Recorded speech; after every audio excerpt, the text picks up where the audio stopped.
Okay, just testing this. I'm gonna wait till Facebook catches up. I've been having trouble streaming on Facebook lately. I'm gonna see. I should be hearing it in a second,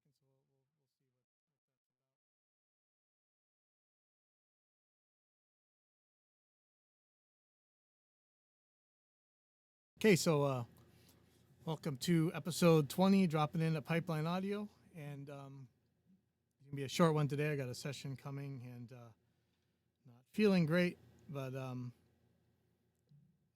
wanted to talk a couple things. So if you guys remember episode 5, we were talking about forums, like how people talk, and when you ask a technical question, you usually get a moral judgment for an answer.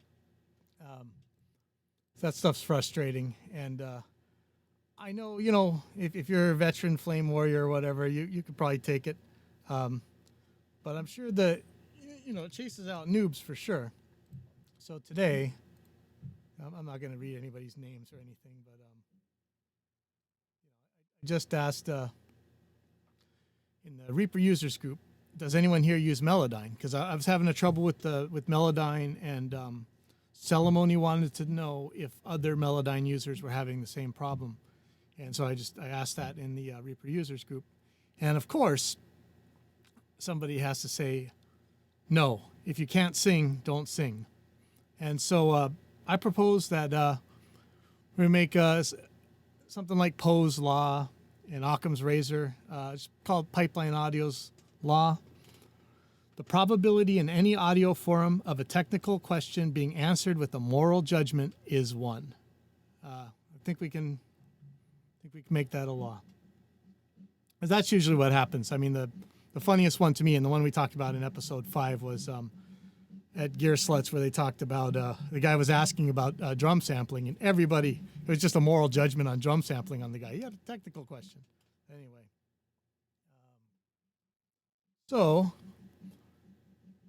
And one of the things I'm running into with doing all these real world product tests, one of the reasons I'm doing it is because I cannot find hard numbers or actual data between different devices and stuff. They're never really compared all that straight to each other.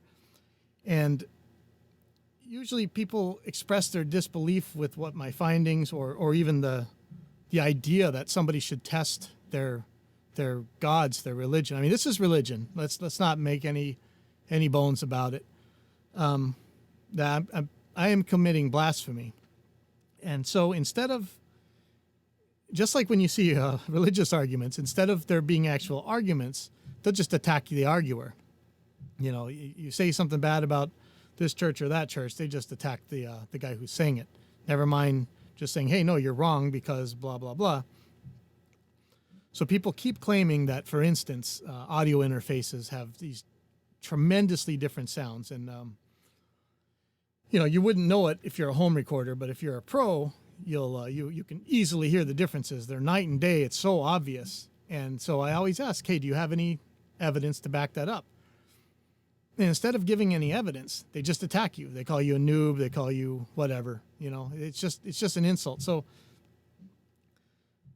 basically, it's an ad hominem, right? They're saying your argument is invalid because not your argument is invalid because your argument is crap. They can't argue, so they go into heresy hunting, witch hunting. You're committing heresy. They're gonna get the Inquisition after you.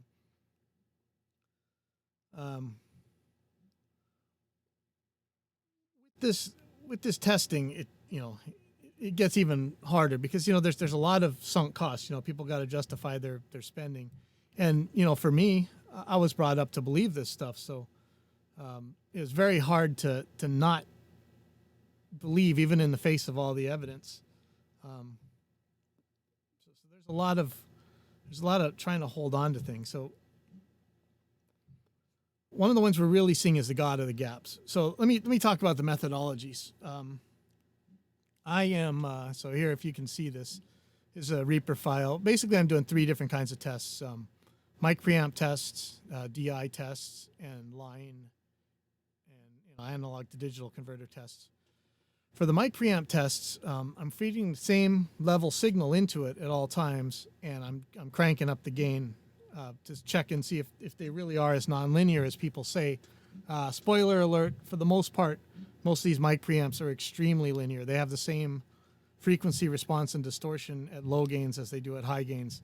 The exceptions are when you have an output knob and you turn it down real low, and this is almost pathological though, where you can clip it out, but it sounds pretty crappy like that, so I don't think that's what people are talking about. The DI test goes in at 3 different levels. I'm using a Focusrite Octopre mic preamp as the input that these DIs are all feeding for the most part, unless they're actual interfaces themselves. This is a very flat preamp. You know, say what you want about it, but my tests show that it's a pretty flat preamp, and so it's, you know, and because I'm using the same preamp anyway, you can always do apples to apples tests of any DI that's passed through there. And so I'm feeding that at 3 different levels. The level I measured from hitting my EMG guitar, the level from a passive humbucker guitar, and the level I'm getting from a single coil guitar. And I think that's a pretty good test. The line tests, line and analog to digital converter tests, I'm feeding them as well 3 different levels and seeing how they handle them. My highest one is at -3 decibels full scale.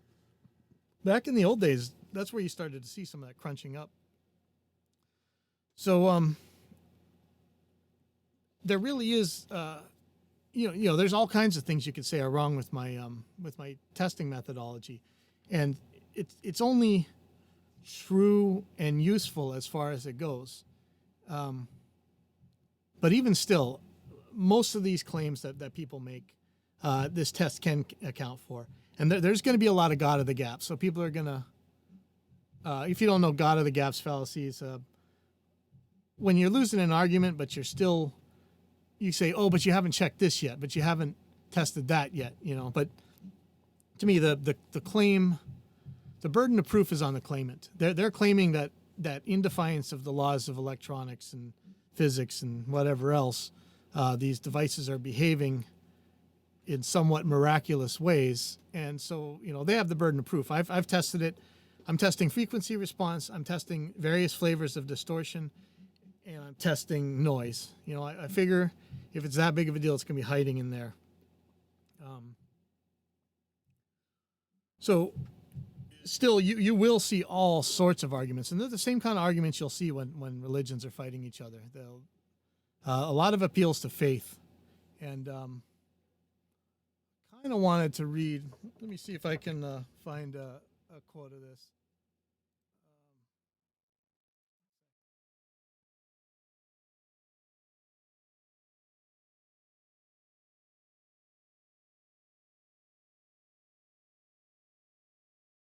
No, I'm not.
All right, sorry about that interruption. I can't quite remember where I was. I'm sorry. Anyway, I'll get back to you guys next week with more about these tests and hopefully more results and this pipeline audio.